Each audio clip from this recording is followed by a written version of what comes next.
Asante sana MC Choko. Yeah man. Kwa majina naitwa Selina Chieng. Mimi naishi hapa vitu mtaani. Yeah man. Mostly napigania haki za walemavu. So leo nimefurahi sana kuwa hapa hivi studio. Yes sir. At least tuongee kuhusu walemavu.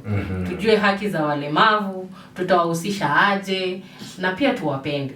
Tuwapende. Au sio? Si eti nini? Si eti nini? Hiyo ndo rada. Kabisa. Hiyo ndo rada tada mdonye tunachapia duka baridi. Pia kama uko na swali, mazee Celine unasema tumie jina. Ama unapenda hivi? Naweza tumia Achichi. Achichi iko sawa. Achichi iko ndaka saa hapa hivi. Nataka pia tupeleka harada. Pengine unajua pale kuna msikilizaji ajui walemavu wako na haki. Unajua pia by the kuna walemavu hata wao wenyewe hawajui kama wako na rights. Yes, true. Na rights zao ni gani? Kabisa. Na mimi rights zangu ni gani kwa unajua venye wanasemanga, yes, penye right yako inaanzia ndio ya mwingine inaishia. Na penye ya mwingine inaishia ndio yako inaanzia.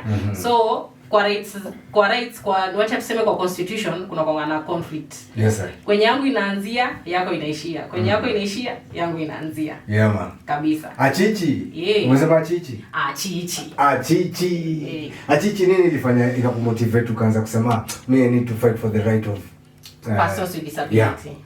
So motivation yangu, first of all, mimi mwenyewe ni mwanamke mlemavu. Yeah. So kwa dem mwenye akona ulemavu, mtaa si rahisi. Because most of the time ukitembea tu mtaa, unajua kuna maboys wenye watakuona wewe ni dem na wewe ni mlemavu, what they will say ni kwa dem nataka nataka kudishi tu nisikie dem ako aje. Yeah, si ndio?